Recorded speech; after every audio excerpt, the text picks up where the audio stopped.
Shalom, bertemu kembali dalam Efrata Devotion pada hari ini. Hati yang baru menyongsong tahun yang baru. Hari ini hari terakhir tahun 2021. Banyak yang telah kita lalui di tahun ini.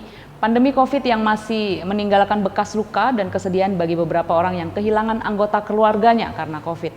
Ucapan syukur bagi kita yang telah melewati hari-hari sulit dan perjuangan dengan baik. Mungkin juga ketika kita menyongsong tahun 2022 ini ada di antara kita yang masih dalam keadaan bergumul dan mencoba untuk bertahan. Dalam persoalan pergumulan hidup, ada kegagalan kita alami, ada juga prestasi dan keberhasilan.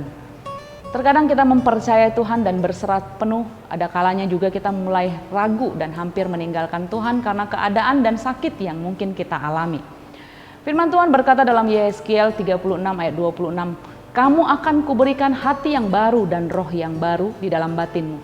Dan aku akan menjauhkan dari tubuhmu hati yang keras dan kuberikan kepadamu hati yang taat." Tuhan sendiri telah mencurahkan air jernih, yaitu firman Tuhan, untuk mentahirkan dan menyucikan kita. Agar ketika firman itu terus mengisi dan memenuhi hidup kita, inilah yang menyucikan hidup kita, menyucikan hati kita, pikiran kita, dan perkataan kita. Oleh karena itu mari kita tidak lalai, bahkan makin kuat, makin gencar. Penuhi hati kita dengan firman Tuhan yang adalah air jernih yang dicurahkan oleh Tuhan itu. Tekun dan rajin membaca, merenungkan, dan melakukan firman Tuhan agar air jernih itu membersihkan segala pikir dan niat dosa dalam hati kita, orang-orang yang berdosa.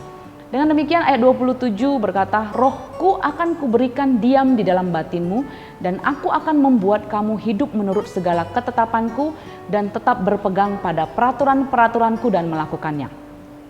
Roh Tuhan yang tinggal dalam batin kita, Roh Tuhan sendiri yang akan memperbaharui hati kita dan memampukan kita taat kepada ketetapan dan peraturannya. Kita manusia yang hakikatnya berdosa. Untuk melepaskan kita dari dosa, kita harus menahan diri untuk tidak melakukan dosa. Bagaimana caranya?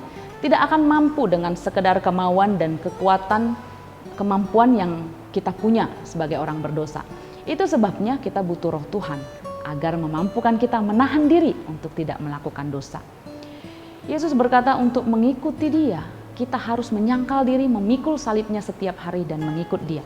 Paulus menggunakan istilah menanggalkan manusia lama dan mengenakan manusia baru oleh hidup yang dipimpin oleh Roh yang memperbaharui pikiran dan hati kita setiap hari. Hidup oleh Roh, maka kita tidak akan menuruti keinginan daging.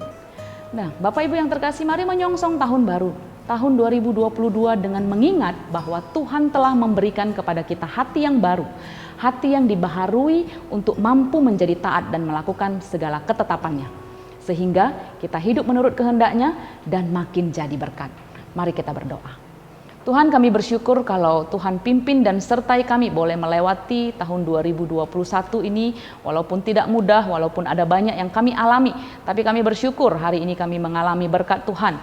Dan kami mau terus berdoa, menyongsong 2022, kami terus diberikan ketetapan hati untuk boleh hidup makin seturut dengan kehendak Tuhan. Roh Tuhan ada dalam hati kami, firman Tuhan membersihkan dan memurnikan kami, dan memberikan kepada kami hati yang makin taat untuk setia melakukan kehendak Tuhan. Kuatkan kami Tuhan, sertailah langkah kami, terpujilah nama-Mu. Dalam nama Yesus kami berdoa. Amin. Selamat menyongsong tahun 2022 dengan hati yang baru. Shalom.